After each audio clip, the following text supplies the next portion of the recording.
કેમ છો વિદ્યાર્થી મિત્રો? આજે આપણે બીજા ભાગનું 12મું ચેપ્ટર કાર્બનિક રસાયણ વિજ્ઞાન કેટલાક પાયાના સિદ્ધાંત અને પદ્ધતિઓ આ ચેપ્ટર શરૂ કરવાનું છે.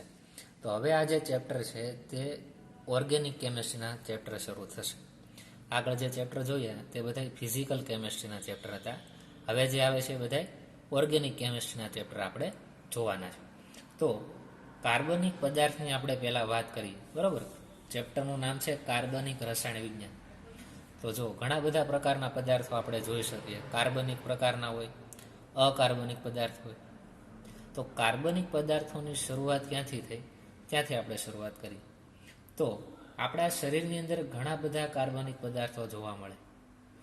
તમને ખ્યાલ છે કે આનુવંશિકતા માટે જે જવાબદાર છે તે કોણ? ડીએનએ અને આરએનએ. તે એક પ્રકારના શું છે? તો કે કાર્બનિક પદાર્થ છે. બીજું તો કે આપણા શરીરમાં જે રુધિર, માંસપેશી તથા ત્વચા માટે જરૂરી સંયોજનો બનાવતું પ્રોટીન, આ બધાય આપણે કાર્બનિક રસાયણનું મહત્વ દર્શાવે, બરાબર. અન્ય ઘણા રસાયણો છે, કપડાં, બળતણ, પોલિમર, રંગકો, દવાઓ એ વગેરેમાં પણ આપણે કાર્બનિક પદાર્થોની હાજરી જોઈએ છીએ. આ બધા કાર્બનિક સંયોજનોની ઉપયોગિતાના કારણે કાર્બનિક રસાયણ છે ખૂબ જ અગત્યનું બની છે. તો કાર્બનિક રસાયણ વિજ્ઞાનનો જે વિકાસ છે અથવા તો તેનો જે ઇતિહાસ છે તેની આપણે શરૂઆત કરીએ. તો શરૂઆતમાં જે કાર્બનિક પદાર્થો મેળવવામાં આવતા એ માત્ર જીવંત પ્રણાલીમાંથી મળતા. કેમાંથી મળતા? આપણે કાર્બનિક પદાર્થોની વાત કરવી છે. કાર્બનિક પદાર્થ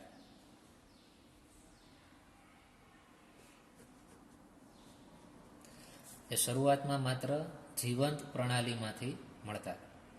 આપણે એક પછી એક પોઈન્ટ જોઈએ. જો કાર્બનિક પદાર્થની વાત કરીએ કે તેનો વિકાસ કઈ રીતે થયો અને તેનો ઇતિહાસ શું છે, તો કાર્બનિક રસાયણ વિજ્ઞાન જે છે, કાર્બનિક રસાયણ વિજ્ઞાન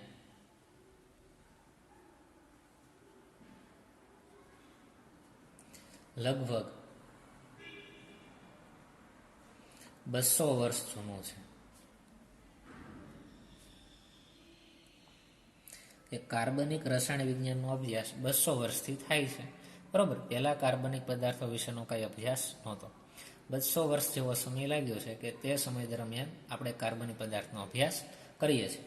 એમાં પણ સૌપ્રથમ જો કાર્બનિક પદાર્થ વિશેની માહિતી આપી હોય, બરાબર, તો શરૂઆતમાં જે વાત કરીએ કે 1780ની સાલની વાત છે કે તે સમય દરમિયાન રસાયણ વિજ્ઞાનીઓ એ વનસ્પતિઓ અને પ્રાણીઓમાંથી મળતા કાર્બનિક સંયોજનો અને ખનિજ સ્ત્રોતમાંથી મળતા અકાર્બનિક સંયોજનોને વિભેદિત કરવાનું શરૂ કરી દીધું. 1780ની સાલની અંદર વાત કરીએ કે 2 પ્રકારના સંયોજનો આપણી પાસે હતા. એક તો કાર્બનિક પ્રકારના અને બીજા કેવા હતા? તો કે અકાર્બનિક પ્રકારના. તો શરૂઆતમાં જે કાર્બનિક પદાર્થો છે એ કેમાંથી મળતા? તો કે વનસ્પતિઓ અને પ્રાણીઓમાંથી મળતા, બરાબર. એને આપણે કાર્બનિક સંયોજનો કીધા. અને અકાર્બનિક સંયોજનો કેમાંથી મળતા? તો કે ખનિજ સ્ત્રોતમાંથી જોવા મળતા. તો આપણે લખીએ કે 1780ની આસપાસની વાત છે. વૈજ્ઞાનિકોએ શું કર્યું? તો કે વનસ્પતિઓ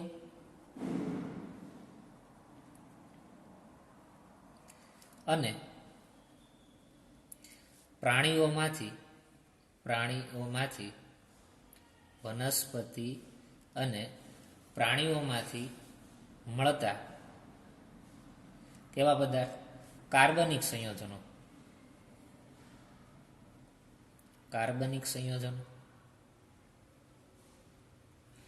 અને અકાર્બનિક સંયોજનો કેમાંથી મળે? તો કે ખનિજ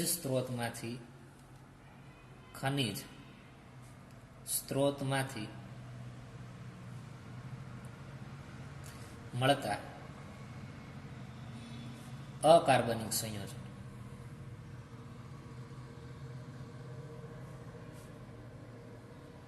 આમ 2 ભાગ પડ્યા, બરાબર. શરૂઆતની વાત છે કે રસાયણ વિજ્ઞાનની આપણે જે કાર્બનિક અને અકાર્બનિક સંયોજનોની વાત છે તો એને 2 ભાગ પાડી દીધા કે વનસ્પતિ અને પ્રાણીઓમાંથી જે સંયોજનો મળે તેને આપણે કાર્બનિક સંયોજનો કહીશું અને ખનિજ સ્ત્રોતમાંથી જે આપણને મળે છે તે બધા કેવા હોય? અકાર્બનિક પ્રકારના સંયોજનો હોય. બરાબર. હવે આ કાર્બનિક અને અકાર્બનિક આમ બે પ્રકારે ભાગ પડ્યા. તેમાં પણ કાર્બનિક પદાર્થો પહેલાના સમયમાં એવું જ માનવામાં આવતું હતું કે તે માત્ર વનસ્પતિ અને પ્રાણીઓમાંથી જ મળે, અથવા તો શોર્ટમાં કેવું હોય તો તમે એમ કહી શકો કે જીવંત હોય એવી જે પ્રણાલી હોય તેમાંથી જ મળે. બરાબર. વનસ્પતિ અને પ્રાણીઓ એટલે વનસ્પતિ જીવંત કહેવાય. પ્રાણીઓમાં આપણે મનુષ્યો પણ આવી જાય. બરાબર. કોઈ પણ પ્રાણીઓમાંથી તમે મેળવી શકો. પછી ધીરે ધીરે જેમ સમય આગળ વધતો ગયો તેમ અલગ અલગ વૈજ્ઞાનિકોએ કાર્બનિક પદાર્થોના અભ્યાસ કર્યા અને તેના તારણો અલગ અલગ કાઢ્યા. તો એમાં જે પહેલા વૈજ્ઞાનિક છે તેનું નામ છે બાર્જેલિયસ. શું છે? બર્જેલિયસ. બોલી બર્જેલિયસ.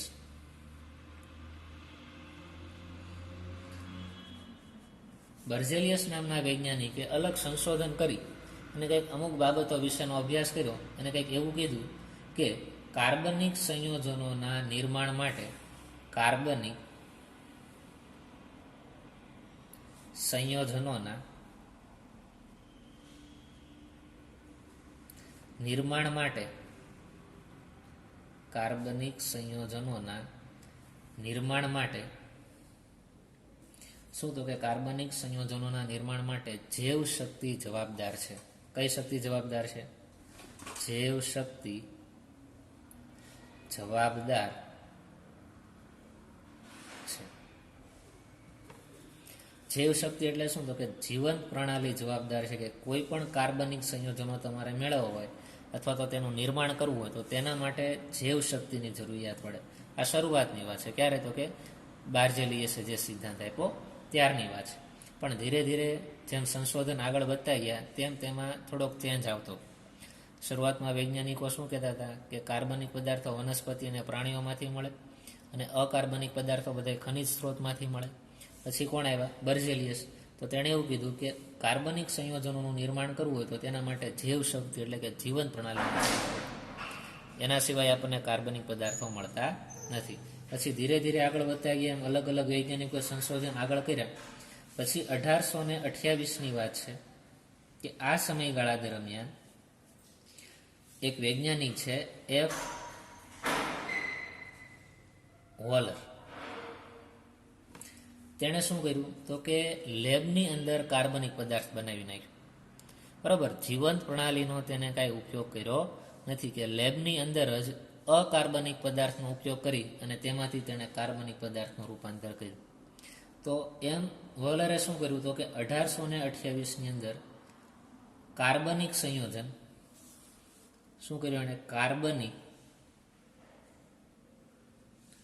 સંયોજન યુરિયા. શું લીધું? યુરિયા. યુરિયાનું અણુસૂત્ર શું થાય? તો કે NH2CO NH2. કાર્બનિક સંયોજન યુરિયાનું સંશ્લેષણ એટલે કે બનાવવું, ઉત્પન્ન કરવું. બરાબર. કોઈ પણ શબ્દ વાપરી શકો. આ યુરિયા છે શું? કાર્બનિક સંયોજન છે. શરૂઆતમાં આપણે એમ માનતા હતા કે કાર્બનિક સંયોજનો તો માત્ર કેમાંથી બને? તો કે જીવંત પ્રણાલીમાંથી જ બનવાના છે. પણ એણે શું કર્યું? તો કે આ યુરિયાને બનાવ્યું, પણ તે પ્રક્રિયક લીધો છે એ અકાર્બનિક લીધો. તો શું કર્યું? તો કે કાર્બનિક સંયોજન યુરિયાનું સંશ્લેષણ અકાર્બનિક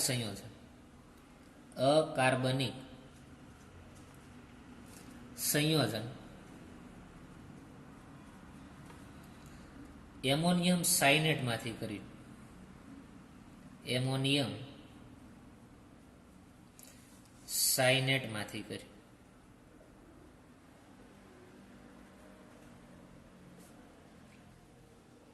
તો આમ સૌ પ્રથમ લેબની અંદર કાર્બનિક પદાર્થ બનાવવામાં આવ્યો. તો આગળ જે વૈજ્ઞાનિકોએ અમુક બાબતો કીધી હતી એ ખોટી સાબિત થઈ.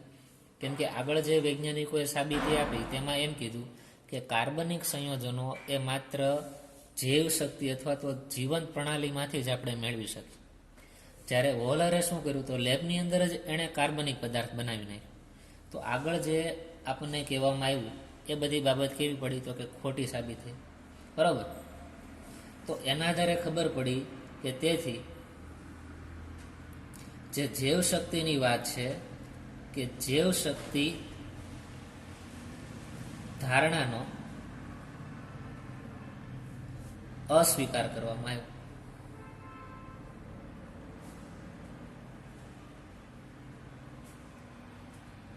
અત્યાર સુધી એમ જ માનતા હતા કે કાર્બનિક સંયોજનો અથવા પદાર્થો માત્ર જીવન પ્રણાલીમાંથી મળે, પણ જેવો આ વોલરે લેબની અંદર અકાર્બનિક સંયોજન લીધો, કોણ? તો કે એમોનિયમ સાયનેટ, અને તેમાંથી એણે શું બનાવી દીધું? કાર્બનિક સંયોજન યુરિયા.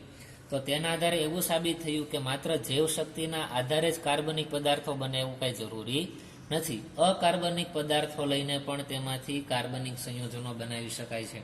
એણે શું કર્યું? લેબની અંદર એમોનિયમ સાયનેટ લીધો. તો એમોનિયમ સાયનેટનું સૂત્ર લખીએ જો NH4CNO, અને આપણે શું કહીએ છીએ? એમોનિયમ સાયનેટ. અને શું બોલાય? એમોનિયમ સાયનેટ. તેણે એને ગરમ કર્યો.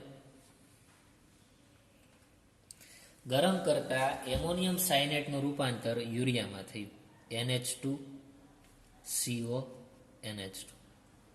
બરાબર. જો અહીંયા નાઇટ્રોજન 1 અને 2, તો અહીંયા કેટલા છે? 1 અને 2. હાઇડ્રોજન કેટલા છે? 4, તો 2 અહીંયા અને 2 અહીંયા. ઓક્સિજન કેટલા? 1, અને કાર્બન 1. તો આ રીતે તેમાંથી તેને શું મળ્યું? યુરિયા. યુરિયા છે એ કેવો છે? તો કે કાર્બનિક પદાર્થ છે. કાર્બનિક પદાર્થ. અને કાર્બનિક પદાર્થ છે એ કેમાંથી મેળવવામાં આવ્યો? તો કે અકાર્બનિક પદાર્થમાંથી. કેમાંથી મેળવ્યો? અકાર્બનિક પદાર્થ. તો સૌ પ્રથમ કયો કાર્બનિક પદાર્થ છે એનું લેબમાં બનાવટ કરવામાં આવી, તો શું કહેશું? તો કે સૌ પ્રથમ યુરિયાનું સંશ્લેષણ લેબની અંદર થયું. અને કોણે કર્યું? તો કે વોલર નામના વૈજ્ઞાનિકે. તો હવે આપણને એવો ખ્યાલ આવ્યો કે માત્ર જૈવિક પ્રણાલીમાંથી જ આપણને કાર્બનિક પદાર્થો મળે એવું નથી, પણ તમે કોઈ જૈવિક પ્રણાલી ન હોય અને તેના કોઈ પણ અકાર્બનિક પદાર્થ હોય તેમાંથી પણ તમે કાર્બનિક પદાર્થનું સંશ્લેષણ કરી શકો છો. ત્યાર પછી અલગ અલગ વૈજ્ઞાનિકો આવ્યા અને અલગ અલગ કાર્બનિક પદાર્થોના પ્રોડક્શન કર્યું. એમાં એક વૈજ્ઞાનિકનું નામ છે કોલ્બે. એણે એસિટિક એસિડનું સંશ્લેષણ કર્યું. બરાબર. પછી 1856માં બર્થલોટે મિથેનોનું સંશ્લેષણ કર્યું. આવી રીતે અલગ અલગ કાર્બનિક પદાર્થો ધીરે ધીરે શોધાવા મળ્યા. બરાબર. તો આના આધારે આપણને શું ખબર પડી? કે આ બંનેએ અકાર્બનિક સ્ત્રોતમાંથી કાર્બનિક સંયોજનોમાં પ્રયોગશાળામાં બનાવી નાખ્યા. પ્રક્રિયક તરીકે શું લીધા? તો કે અકાર્બનિક સંયોજનો, અને બનાવ્યા કેવા? તો કે કાર્બનિક પદાર્થો. તો આ રીતે કાર્બનિક પદાર્થો બનાવવાની શરૂઆત થઈ. તો આ સામાન્ય ઇન્ટ્રોડક્શન છે કે કાર્બનિક પદાર્થો પહેલાં કઈ રીતે વર્ગીકરણ થયું, કે શરૂઆતમાં કાર્બનિક અને અકાર્બનિક એ ક્યાંથી મળે છે ને તેના આધારે જ વર્ગીકરણ કરી નાખ્યું. કે વનસ્પતિ અને પ્રાણીઓમાંથી મળતા હતા એ બધા કાર્બનિક કહી દીધા, અને ખનિજના સ્ત્રોતમાંથી મળતા હતા તેને અકાર્બનિક કહી દીધા. પછી બાર્સેલિયસ આવ્યા. એણે શું કીધું? કે જૈવ શક્તિમાં કાર્બનિક સંયોજનો રહેલા હોય. પછી આવ્યા વોલર. તેણે કીધું કે માત્ર જૈવિક અણુઓમાં જ હોય એવું જરૂરી નથી, તમે અકાર્બનિક પદાર્થ લ્યો તેમાંથી પણ કાર્બનિક પદાર્થો મેળવી શકો.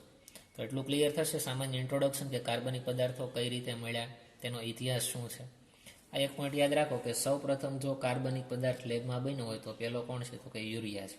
અને કેમાંથી બનાવવામાં આવ્યો? તો કે એમોનિયમ સાયનેટમાંથી બનાવવામાં આવ્યો છે. ત્યારબાદ આગળ વધીએ તો કાર્બનની વાત કરીએ કે કાર્બનની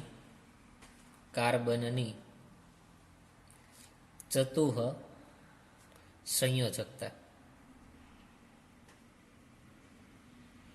કાર્બન છે એ 4 સંયોજકતા ધરાવે છે. કેટલી હોય? 4. અથવા તો એમ બોલશું કે કાર્બન છે 4 બંધ બનાવતા હોય.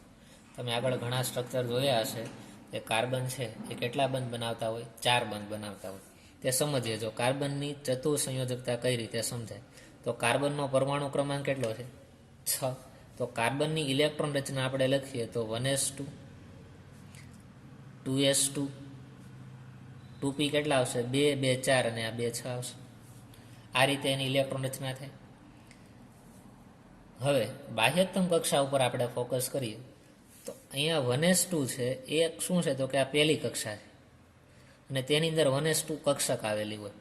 આ 2s2 અને 2p2 એ બીજી કક્ષાની અંદર રહેલી કક્ષકો છે. તો બાહ્યતમ કક્ષા કઈ થઈ ગઈ? તો કે આ 2 નંબરની કક્ષા છે બાહ્યતમ કક્ષા થઈ. બાહ્યતમ કક્ષાના ઇલેક્ટ્રોનને સંયોજકતા માટે જવાબદાર હોય. તો જો તો બાહ્યતમ કક્ષામાં કેટલા ઇલેક્ટ્રોન છે? તો કે 2s કક્ષકમાં અને 2p કક્ષકમાં ટોટલ 4 ઇલેક્ટ્રોન છે. માટે કાર્બન છે ચતુઃસંયોજકતા ધરાવે. તો આમાં થાય શું? જો અહીંયા s કક્ષકના 2 ઇલેક્ટ્રોન, તો આપણે અહીંયા દર્શાવીએ કાર્બન માટે. s કક્ષકમાં કેટલા ઇલેક્ટ્રોન આવશે? 2s માં 2. p કક્ષકના કેટલા પ્રકાર છે? તો કે 3 પ્રકાર છે. તો આ રીતે પહેલા 3 ખાના બનાવીએ અને 2p એમાં કેટલા ઇલેક્ટ્રોન છે? 2 ઇલેક્ટ્રોન છે. આ કાર્બનની સામાન્ય ભૂમિ અવસ્થાની ઇલેક્ટ્રોન રચના છે. બરોબર. આ 1s માં રહેલા 2 ઇલેક્ટ્રોનને હું અહીંયા દર્શાવતો નથી, કારણ કે અંદરની કક્ષાના ઇલેક્ટ્રોનનું આપણે કંઈ કામ નથી. માત્ર બાહ્યતમ કક્ષામાં રહેલા ઇલેક્ટ્રોનને દર્શાવશું. તો આ બાહ્યતમ કક્ષાના ઇલેક્ટ્રોન છે એને જ આપણે દર્શાવ્યા છે. હવે શું થાય? જો કાર્બન જ્યારે ઉત્તેજિત અવસ્થામાં આવે, કેવા અવસ્થામાં આવે? ઉત્તેજિત અવસ્થામાં, ત્યારે આ 2s કક્ષકમાં રહેલા 2 ઇલેક્ટ્રોનમાંથી એક ઇલેક્ટ્રોન છે એ 2pની આ ખાલી કક્ષકમાં આવ્યો છે. 2s કક્ષકમાં રહેલા 2 ઇલેક્ટ્રોનમાંથી એક ઇલેક્ટ્રોન આ 2p કક્ષક છે એની ખાલી કક્ષકમાં આવ્યો જશે. તો જુઓ તો કાર્બન ઉત્તેજિત અવસ્થામાં આવે ત્યારે તેની ઇલેક્ટ્રોન રચના કંઈક આ રીતે થાય કે 2sમાં 2 ઇલેક્ટ્રોનની જગ્યાએ કેટલા આવી જશે? 1. અને 2pની અંદર કેટલા ઇલેક્ટ્રોન આવી જશે? તો કે 2 ઇલેક્ટ્રોન તો પહેલાં હતા જ. આ પહેલો ઇલેક્ટ્રોન અને આ બીજો ઇલેક્ટ્રોન. હવે અહીંયા જે s કક્ષકનો ઇલેક્ટ્રોન હતો એ જમ્પ મારીને અહીંયા આવી ગયો. તો જુઓ તો કાર્બન પાસે કેટલી કક્ષકો ખાલી છે? તો કે 1, 2, 3 અને 4. તો કાર્બન છે એ 4 કક્ષકોના સંકરણથી ટોટલ 4 સંકૃત કક્ષકો બનાવે. જો આ 4 કક્ષકો વચ્ચે સંકરણ થવાનું છે, બરોબર. એક s કક્ષક છે અને 3 p કક્ષક, એમ sp3 સંકરણ થાય. કેવું સંકરણ થાય? sp3 સંકરણ થાય. હવે માનો કે આપણી પાસે 4 હાઇડ્રોજન છે. શું છે? 4 હાઇડ્રોજન. તો હાઇડ્રોજનની આપણે વાત કરીએ તો હાઇડ્રોજન પાસે એક ઇલેક્ટ્રોન હોય. હાઇડ્રોજન પાસે કેટલા ઇલેક્ટ્રોન હોય? 1s1. તો એવા હું 4 હાઇડ્રોજન લઈ લઉં છું. કેટલા હાઇડ્રોજન? 4. તો જો અહીંયા આપણે દર્શાવીએ કે કાર્બનની ઉત્તેજિત અવસ્થામાં 2s કક્ષકમાં કેટલા ઇલેક્ટ્રોન હશે? 2s કક્ષકમાં 1 ઇલેક્ટ્રોન અને 2p કક્ષકમાં કેટલા ઇલેક્ટ્રોન થઈ જશે? તો કે 3 ઇલેક્ટ્રોન. 2p કક્ષકમાં આ રીતે 3 ઇલેક્ટ્રોન આવશે. 2sમાં 1 ઇલેક્ટ્રોન, 2pમાં કેટલા ઇલેક્ટ્રોન? 3 ઇલેક્ટ્રોન. હવે આવા હું 4 હાઇડ્રોજન લઉં, બરોબર. તો 4 હાઇડ્રોજન પાસે એક ઇલેક્ટ્રોન હોય. તો અહીંયા હું હાઇડ્રોજન લઉં, એનો 1 ઇલેક્ટ્રોન હોય. તો 1 ઇલેક્ટ્રોન તો આની પાસે છે, 1 ઇલેક્ટ્રોન હાઇડ્રોજન આની સાથે જોડાઈને એક સિગ્મા બોન્ડ બનાવી દે, બરોબર. એટલે હું અહીંયા કાર્બન લખું છું. અહીંયા કાર્બન છે આપણી પાસે, તેની બાહ્યતમ કક્ષાના ઇલેક્ટ્રોન લખું. તો કાર્બનની બાહ્યતમ કક્ષામાં કેટલા ઇલેક્ટ્રોન? 1, 2, 3 અને 4. તો 4 ઇલેક્ટ્રોન અહીંયા મૂકી દઉં. 1, 2, 3 અને આ 4. સાથે શું જોડવાના છે? 4 હાઇડ્રોજન. આ પહેલો હાઇડ્રોજન, આ બીજો હાઇડ્રોજન, આ ત્રીજો હાઇડ્રોજન અને આ ચોથો હાઇડ્રોજન. તો જો આ એક હાઇડ્રોજન છે એનો ઇલેક્ટ્રોન આની સાથે જોડાઈ ગયો. તો આ 2 ઇલેક્ટ્રોન છે એ એકબીજા સાથે જોડાઈને એક બોન્ડ બનાવી દે. આ એક બંધ બની ગયો. એવી જ રીતે હવે બીજો હાઇડ્રોજન આપણે લઈએ. અહીંયા રહેલો બીજો હાઇડ્રોજન, એની પાસે એક ઇલેક્ટ્રોન હશે ને, એ એક ઇલેક્ટ્રોન આની સાથે બોન્ડ બનાવવામાં ભાગ લે. તો હાઇડ્રોજનનો બીજો ઇલેક્ટ્રોન. એવી રીતે અહીં હાઇડ્રોજન ત્રીજો ઇલેક્ટ્રોન અને આ ચોથો ઇલેક્ટ્રોન. એ રીતે 4 હાઇડ્રોજન અહીંયા જોડાઈ જશે. તો જુઓ તો આ કાર્બનનું સંકરણ કેવું થશે? તો કે એક s કક્ષક અને 3 p કક્ષક, એમ ટોટલ 4 કક્ષકો ભેગી થઈ અને sp3 સંકૃત કક્ષક બનાવે. અને કાર્બન કેટલા બોન્ડ બનાવશે? 4 બંધ બનાવે. તો આના આધારે તમને ખ્યાલ આવશે કે કાર્બનની સંયોજકતા કેટલી હોય? ચતુઃસંયોજકતા હોય. અહીંયા જે 4 બોન્ડ બને છે એ સિંગલ છે, માટે આ બોન્ડ છે કેવા પ્રકારનો હોય? Sigma bond. કેવા બોન્ડ છે? સિગ્મા પ્રકારના બોન્ડ તરીકે ઓળખવામાં આવે. અને બીજી રીતે કેવું હોય? તો આલ્કેન છે. શું કહેવાય? આલ્કેન. કાર્બન કાર્બન વચ્ચે સિંગલ બોન્ડ હોય તેને આલ્કેન કહેવાય. કાર્બન કાર્બન વચ્ચે ડબલ બોન્ડ હોય તેને શું કહેવાય? આલ્કીન. અને કાર્બન કાર્બન વચ્ચે 3 બંધ આવેલા હોય તો તેને આલ્કાઇન કહેવાય. એટલે તમને એક બાબત ખબર હોવી જોઈએ કે કાર્બન છે એ કુલ 4 બંધ બનાવે. આ મનમાં ફિક્સ બેસાડી દેવાનું કે કાર્બન 4 બંધ બનાવવાના છે. પછી એકલ બોન્ડ હોઈ શકે, ડબલ બોન્ડ હોઈ શકે, ટ્રિપલ બોન્ડ હોઈ શકે, એ પછીની વાત છે. પણ કાર્બન કેટલા બોન્ડ બનાવે છે? તો કે 4 બંધ બનાવે છે. એટલું ક્લિયર થઈ ગયું? તો જો આપણે ટોટલ 3 પ્રકાર જોવાના છે કે કાર્બન કાર્બન વચ્ચે સિંગલ બોન્ડ હોય, બરાબર. કાર્બન કાર્બન વચ્ચે શું હોય? સિંગલ બોન્ડ હોય. તો તેને આપણે શું કહેશું? આલ્કીન બોલાય. શું બોલાય આને? આલ્કીન. પછી કાર્બન કાર્બન વચ્ચે બે બંધ આવેલા હોય તો તેને કાર્બન કાર્બન વચ્ચે સિંગલ બોન્ડ હોય તેને આલ્કેન બોલાય. શું બોલાય? આલ્કેન. અને કાર્બન કાર્બન વચ્ચે ડબલ બોન્ડ હોય તો તેને શું કહેવાય? આલ્કીન. અને કાર્બન કાર્બન વચ્ચે ત્રણ બંધ આવેલા હોય તો તેને શું કહેવાય? આલ્કાઇન બોલાય. હવે તમે અહીંયા ભણી ગયા કે કાર્બન કેટલા બોન્ડ બનાવે? તો કે 4 બંધ બનાવે. તો આ કાર્બને કેટલા બંધ બનાવ્યા જુઓ તો કે એક જ બંધ બનાવ્યો છે. તો હજી કેટલા બંધ બાકી છે? 3 બંધ હજી બાકી છે. તો અહીંયા મૂકી દો. આ જો બીજો બંધ, આ ત્રીજો બંધ અને આ ચોથો બંધ, બરોબર. એવી જ રીતે આ કાર્બને કેટલા બંધ બનાવ્યા છે? એક જ બંધ બનાવ્યો છે. કાર્બન કેટલા બોન્ડ બનાવી શકે? તો કે અહીંયા લખ્યું છે કાર્બન થી ચતુઃસંયોજકતા એટલે કે 4 બોન્ડ બનાવે. તો લખીએ, જો આ કાર્બન એક બોન્ડ બનાવ્યું તો આ બીજો બોન્ડ, આ ત્રીજો બોન્ડ અને આ ચોથો. એવી જ રીતે અહીંયા જો આ કાર્બને કેટલા બોન્ડ બનાવ્યા છે? તો કે 2 બંધ બનાવ્યા છે. હજી 2 બંધ બાકી છે. તો કે આ પહેલો બંધ, આ બીજો બંધ.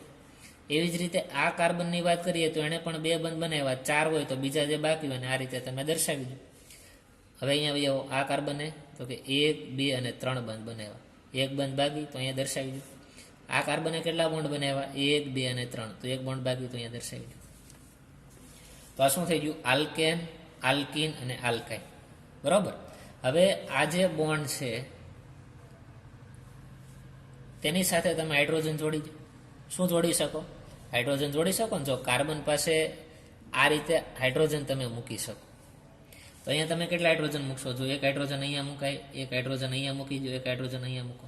એવી જ રીતે જ્યાં બોન્ડ ખાલી છે ત્યાં તમે શું મૂકી દો? હાઇડ્રોજન, બરોબર. એટલે એક આખું અણુ તૈયાર થશે, બરોબર. તેને શું કહેવાય એ જોઈએ. જો આ કાર્બન સાથે કેટલા હાઇડ્રોજન છે? તો કે 1, 2 અને 3. તો આપણે લખીએ એક કાર્બન સાથે 3 હાઇડ્રોજન, એની વચ્ચે સિંગલ બોન્ડ, પાછો કાર્બન આવ્યો અને એ કાર્બન સાથે પાછા કેટલા હાઇડ્રોજન છે? 3 હાઇડ્રોજન છે. આ રીતે લખાય CH3 સિંગલ બોન્ડ CH3. અહીંયા જુઓ તો આ કાર્બન પાસે કેટલા હાઇડ્રોજન છે? તો કે 2 હાઇડ્રોજન. તો કાર્બન પાસે 2 હાઇડ્રોજન, વચ્ચે ડબલ બોન્ડ, બાજુના કાર્બન પાસે 2 હાઇડ્રોજન. તો આ રીતે લખી શકાય. અહીંયા જુઓ તો આ કાર્બન પાસે 1 હાઇડ્રોજન છે, વચ્ચે 3 બોન્ડ છે અને આ કાર્બન પાસે 1 હાઇડ્રોજન છે, બરોબર. તો આ રીતે તમે સ્ટ્રક્ચર બનાવી શકો. તો જુઓ તો અહીંયા 2 કાર્બન છે, બરોબર. કાર્બનની સંખ્યાના આધારે તેના નામકરણ થાય. જો એક કાર્બન હોય તો તેના માટે તમે મીથ બોલશો. શું બોલાય? મીથ.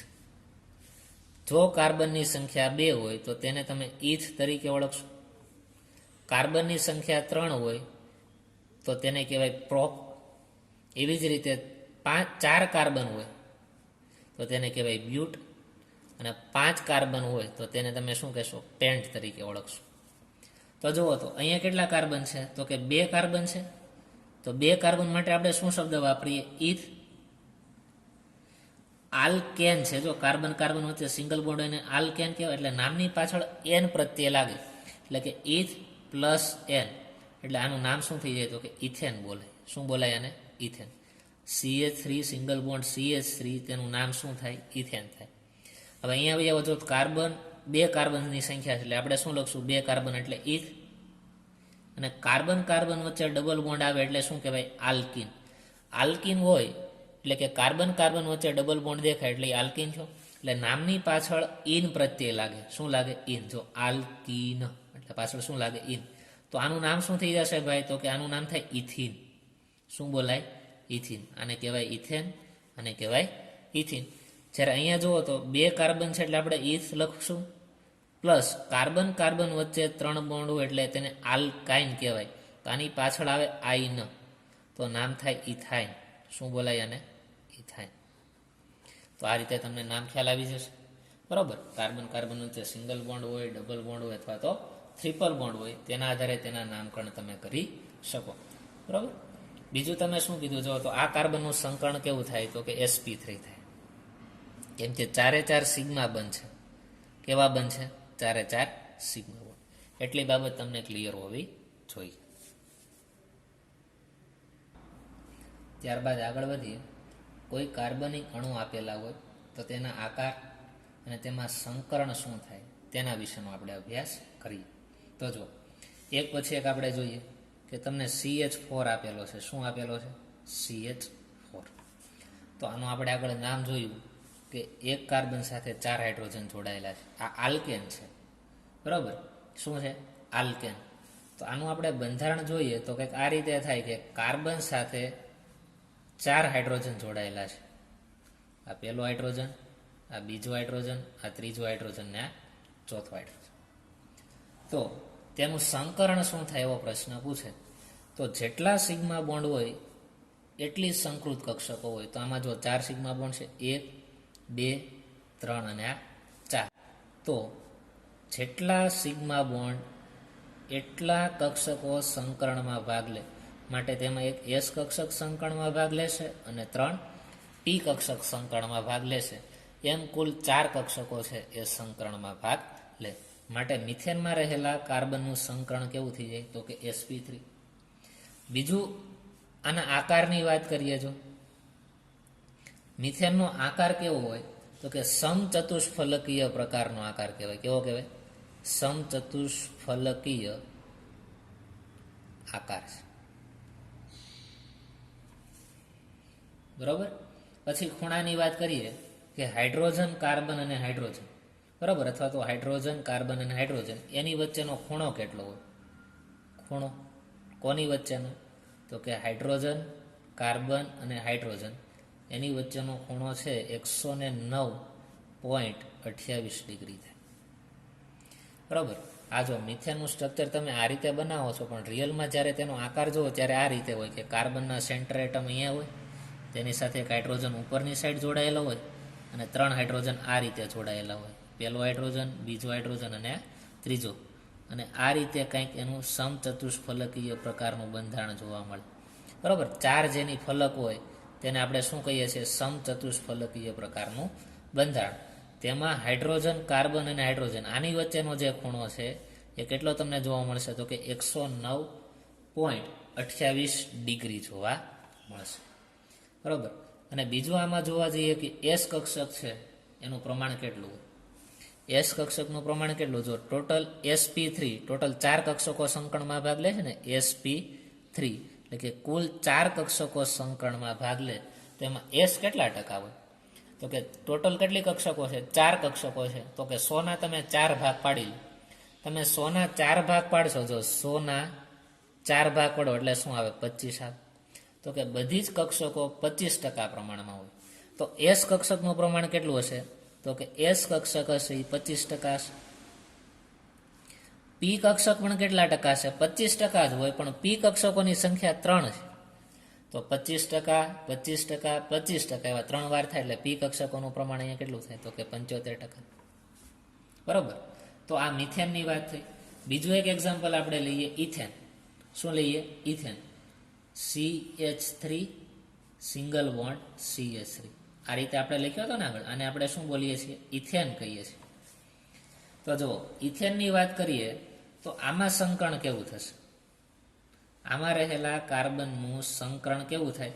તો કે આ કાર્બન સાથે આ 3 હાઇડ્રોજન જોડાયેલા છે એટલે કે 3 બંધ તો એ જ બની જાય અને આ ચોથો બંધ, ટોટલ 4 બોન્ડ બનાવે અને 4 સિગ્મા બોન્ડ છે, માટે તેનું સંકરણ કેવું થાય? sp3.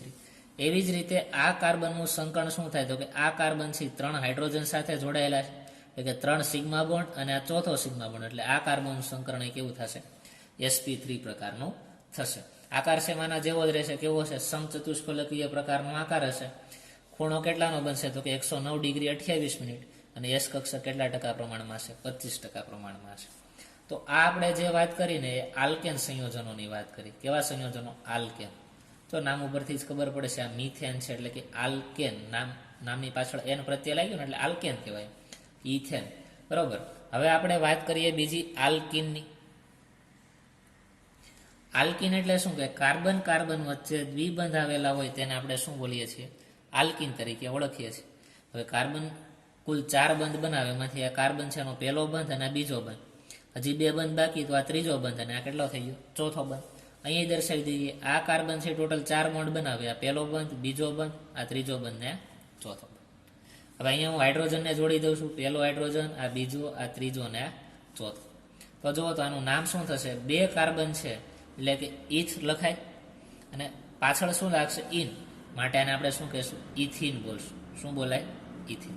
અને આ કાર્બનનું સંકરણ શું થાય એ આપણે જોઈએ. હવે જો સંકરણમાં હંમેશા સિગ્મા બંધને જ ધ્યાનમાં લેવાના છે, બરોબર. બે પ્રકારના બોન્ડ હોય, એક પાઈ હોય અને એક સિગ્મા હોય. તો અહીંયા કાર્બન કાર્બન વચ્ચે જે ડબલ બોન્ડ હોય એમાંથી એક બંધ હોય ને એ સિગ્મા હોય, અને એક બંધ હોય એ કેવો હોય? પાઈ પ્રકારનો હોય. પાઈ બંધ કઈ રીતે બને આપણે પછી જોશું. આગળ એકવાર જોઈ પણ ગયા છીએ કેમિકલ બોન્ડિંગમાં કે ઉપર અને નીચે કક્ષકોનું સમાંતર જ્યારે ઓવરલેપિંગ થાય ત્યારે પાઈ બોન્ડ બને. તો માત્ર સિગ્મા બોન્ડને જ ગણવાના છે. તો આ કાર્બન કેટલા સિગ્મા બોન્ડ બનાવે? તો કે એક સિગ્મા બોન્ડ અહીંયા થાય, આ બીજો સિગ્મા બોન્ડ, આ ત્રીજો સિગ્મા બોન્ડ. એનો અર્થ એવો કે અહીંયા રહેલો કાર્બન એ 3 સિગ્મા બોન્ડ બનાવે, એટલે 3 કક્ષકો સંકરણમાં ભાગ લેતી હોય. જેટલા બંધ બનાવે સિગ્મા બોન્ડ એટલી કક્ષકો સંકરણમાં ભાગ લે. તો અહીંયા સિગ્મા બોન્ડ 3 બને એટલે કે 3 કક્ષકો સંકરણમાં ભાગ લેશે. તો એક એસ કક્ષક હશે ને હવે 3ની જગ્યાએ કેટલી? બે પી કક્ષક હશે. થઈ ગઈ ટોટલ 3. તો સંકરણ એનું કેવું થશે? sp3 sp2 પ્રકારનું. અને તેનો આકાર શું થાય? જો આલ્કિન હોય તેના આકારની વાત કરીએ તો એના આકાર છે સમમિતીય ત્રિકોણ. કેવા? સમમિત ત્રિકોણ પ્રકારના આકારો. એક સમતલીય ત્રિકોણ હોય તેમાં આ હાઇડ્રોજન, કાર્બન અને હાઇડ્રોજન એની વચ્ચેનો ખૂણો કેટલાનો હોય એ જોઈએ. તેમાં રહેલા હાઇડ્રોજન, કાર્બન અને હાઇડ્રોજન એની વચ્ચેનો ખૂણો કેટલાનો હશે? તો કે 120 ડિગ્રી. હવે જુઓ તો એસ કક્ષક કેટલા ટકા હશે એવો તમને પૂછે તો એસ કક્ષકનો કેટલો ભાગ હશે? જો ટોટલ કક્ષકોની સંખ્યા કેટલી? એક એસ અને પી કેટલી છે? 2. ટોટલ 3 કક્ષકો છે. તો 100ના તમે 3 ભાગ પાડશો ને? 100ના કેટલા ભાગ પાડશો? 3. તો 100ના તમે 3 ભાગ પાડો એટલે આન્સર આવે 33.3%. તો એસ કક્ષક કેટલા ટકા હશે? તો કે 33.3%. પી કક્ષક કેટલા ટકા હશે? તો કે 2 વાર આવશે ને 33.3, એટલે 2 ગુણ્યા 33.3 કરશો એટલે જે આન્સર આવે પી કક્ષક જોવા મળશે. તો આ વાત થઈ આલ્કિનની. અને છેલ્લે જે આપણે વાત કરવાની છે એ આવશે આલ્કાઇન. શેની વાત કરશું? આલ્કાઇન. આલ્કાઇનમાં કાર્બન કાર્બન વચ્ચે કેટલા બંધ આવેલા હોય? તો કે 3 બંધ આવેલા હશે.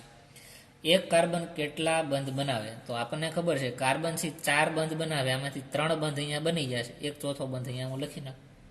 સેમ અહીંયા ત્યાં કાર્બન 4 બોન્ડ બનાવશે. અહીંયા આપણે હાઇડ્રોજન મૂકી દઈએ, અહીંયા આપણે હાઇડ્રોજન મૂકી દઈએ. 2 કાર્બન એટલે કે ઇથ, અને 3 બોન્ડ છે એટલે પ્લસ આઇન લાગે માટે એનું નામ થાય ઇથાઇન. શું બોલાય? ઇથાઇન. હવે અહીંયા કાર્બનનું સંકરણ કેવો થાય એવો ક્વેશ્ચન પૂછે તો લખીએ કે સંકરણ. હવે પાછા સિગ્મા બોન્ડ ગણી લઈએ. જો હંમેશા ધ્યાન રાખવાનું 2 કાર્બન વચ્ચે માત્ર એક જ સિગ્મા બોન્ડ હોય. કોઈ દિવસ 2 કાર્બન વચ્ચે 2 અથવા 3 સિગ્મા બોન્ડ ન હોય, માત્ર એક જ સિગ્મા બોન્ડ બને. તો જો આ બંધ છે ને આપણે સિગ્મા લઈએ તો બાકીના જે બોન્ડ છે 2 એ પાઈ બંધ કહેવાય. કેવા કહેવાય? પાઈ. પણ આપણે પાઈ બંધ સાથે કંઈ અહીંયા લેવા દેવા નથી. માત્ર સિગ્મા બોન્ડની વાત કરીએ તો એક આ સિગ્મા બોન્ડ બન્યો, આ પાઈ છે અને આ પાઈ છે. આ કયો બોન્ડ હોય? તો કે પહેલો બોન્ડ હોય હંમેશા કેવો હોય? સિગ્મા હોય. તો સિગ્મા બોન્ડની સંખ્યા કેટલી? તો કે અહીંયા તમને 2 સિગ્મા બોન્ડ જોવા મળે છે. તો એમાં સંકરણ કેવું થાય? તો કે 2 કક્ષકો સંકરણમાં ભાગ લે એટલે એસપી પ્રકારનું સંકરણ અહીંયા જોવા મળશે. બરોબર. બીજું આમાં તમને શું ખબર પડશે? જો એસપી પ્રકારનું સંકરણ છે. બીજું તમે આકાર જોશો તો તમને એમાં સીધો આકાર જોવા મળે આ રીતે. માટે તેનો આકાર કેવો હશે? તો કે રેખીય પ્રકારનો આકાર જોવા મળશે. બરોબર. બીજું તો કે ખૂણો કેટલાનો હોય? તો કે આની વચ્ચેનો તમે ખૂણો જોશો ને તો 180 ડિગ્રીનો થાય. કેટલો થાય? 180 ડિગ્રી. અને એસ કક્ષકો કેટલા ટકામાં હશે? આમાં જુઓ તો ટોટલ 2 કક્ષકો સંકળમાં ભાગ લે છે ને, એક એસ અને એક પી. તો એસ કક્ષક 50% હોય અને પી કક્ષક કેટલા ટકા હોય? તો કે 50% જેટલી જોવા મળશે. બરાબર. જેટલું એસ કક્ષકનું પ્રમાણ વધુ, બરાબર, તેટલી વિદ્યુત ઋણતા કેવી હોય? વધારે હોય. એટલે ખાસ તમારે ધ્યાન રાખવું. કાર્બનની વિદ્યુત ઋણતા ક્રમશઃ શું થાય? વધે. બરાબર. આલ્કેન હોય એના કરતાં આલ્કિન અને એના કરતાં આગળ વધીએ તો આલ્કાઇન, તેની વિદ્યુત ઋણતા આગળ વધતી જશે. બરાબર. આ તમને ખાસ ખબર હોવી જોઈએ. તો આમ આપણે આલ્કિન અને આલ્કાઇનની કમ્પેરિઝન કરીએ તો જુઓ તો આલ્કેનમાં એસ કક્ષક કેટલા પ્રમાણમાં મળે છે? તો કે 25%. આલ્કિનમાં એસ કક્ષક કેટલા પ્રમાણમાં મળે છે? તો કે 33%. અને આલ્કાઇનમાં એસ કક્ષક કેટલા ટકા મળે? 50%. તો જેટલું એસ કક્ષકનું પ્રમાણ વધુ તેટલી વિદ્યુત ઋણતા વધારે હોય. તો જુઓ તો સૌથી વધારે વિદ્યુત ઋણતા કેમાં હશે? તો કે આલ્કાઇનમાં રહેલા કાર્બન પાસે. એના કરતાં ઓછી વિદ્યુત ઋણતા તો કે આલ્કીનમાં રહેલા કાર્બન પાસે. અને સૌથી ઓછી વિદ્યુત ઋણતા કેમાં હશે? તો કે આલ્કેનમાં રહેલા કાર્બન પાસે. તો આપણે લખીએ કે કાર્બનની વિદ્યુત ઋણતા, કાર્બનની વિદ્યુત ઋણતા ક્રમશઃ કેવી થાય? વધે. ક્યારની વાત છે? તો કે આલ્કેનથી આલ્કીન તરફ જઈએ તો વિદ્યુત ઋણતા વધી, અને એના કરતાં પણ વધારે વિદ્યુત ઋણતા કોની હશે? આલ્કાઇનની હશે. ક્રમશઃની વાત છે, આલ્કેન, આલ્કીન અને આલ્કાઇન. કાર્બનની વિદ્યુત ઋણતા ક્રમશઃ કેવી થાય? આલ્કેનથી આલ્કાઇન તરફ જઈએ તેમ વધે. જેમ વિદ્યુત ઋણતા વધે, બરોબર, તેમ બંધની પ્રબળતામાં શું થાય? કાર્બન કાર્બન વચ્ચે રહેલા બંધની જે પ્રબળતા હોય, બરોબર, તેના બંધની પ્રબળતા પણ ક્રમશઃ વધે. જેટલી વિદ્યુત ઋણતા વધે એટલું શું થાય? તો કે ઇલેક્ટ્રોનને પોતાની તરફ ખેંચી લે. આગળ તમે ભણી ગયા છો વિદ્યુત ઋણતા. અને જેટલો ઇલેક્ટ્રોનને પોતાની તરફ ખેંચે એટલી બંધની પ્રબળતા વધે. એની સાથે બંધ એન્થાલ્પી એટલે કે બંધને તોડવા માટે આપવી પડતી ઉર્જા. તમારે બંધ અહીંયા તમે ઇઝીલી નહીં તોડી શકો, માટે તેની બંધ એન્થાલ્પી પણ ક્રમશઃ કેવી થશે? વધે. બરાબર. અને બંધની લંબાઈની વાત કરીએ તો કે કાર્બન કાર્બન વચ્ચે રહેલી બંધ લંબાઈ, તો બંધ લંબાઈમાં શું થશે? તો કે ક્રમશઃ ઘટશે. બંધ લંબાઈ ક્રમશઃ ઘટે. જો આલ્કેનની વાત કરીએ તો કાર્બન કાર્બન વચ્ચે સિંગલ બોન્ડ હોય. આલ્કીનની વાત કરીએ તો કાર્બન કાર્બન વચ્ચે ડબલ બોન્ડ, અને આલ્કાઇનમાં કાર્બન કાર્બન વચ્ચે ટ્રિપલ બોન્ડ હોય. કાર્બનની વિદ્યુત ઋણતા કેમાં વધારે હોય? તો કે આલ્કાઇનમાં સૌથી વધારે હોય, આલ્કેનમાં ઓછી હોય. ક્રમશઃ વધે તેમ જેમ બોન્ડની સંખ્યા વધે તેમ. બંધની પ્રબળતાની વાત કરીએ તો અહીંયા બોન્ડ જેવો પ્રબળ હોય એના કરતાં વધારે આ બોન્ડ પ્રબળ હોય, અને અહીંયા તો 3 બોન્ડ છે એટલે વધારે પ્રબળ હોય. બંધ એન્થાલ્પી, બંધ તોડવા માટે આપવી પડતી ઉર્જા. જો એક બોન્ડ ઇઝીલી તૂટે, જ્યારે 2 બોન્ડને તોડવા માટે વધારે એન્થાલ્પીની જરૂર પડે, અને 3 બોન્ડને તોડવા માટે તેના કરતાં પણ વધારે ઉર્જાની જરૂર પડશે. અને બંધ લંબાઈની વાત કરીએ કે જેમ વિદ્યુત ઋણતા વધે તેમ બંધ નાનો થતો છે. એમ અહીંયા બોન્ડ મોટો હશે, અહીંયા બંધ કેવા થાય? નાના. અને અહીંયા પણ બંધ લંબાઈ કેવી થતી જાય? નાની. માટે ક્રમશઃ શું થતું હોય? ઘટતો જતો હશે.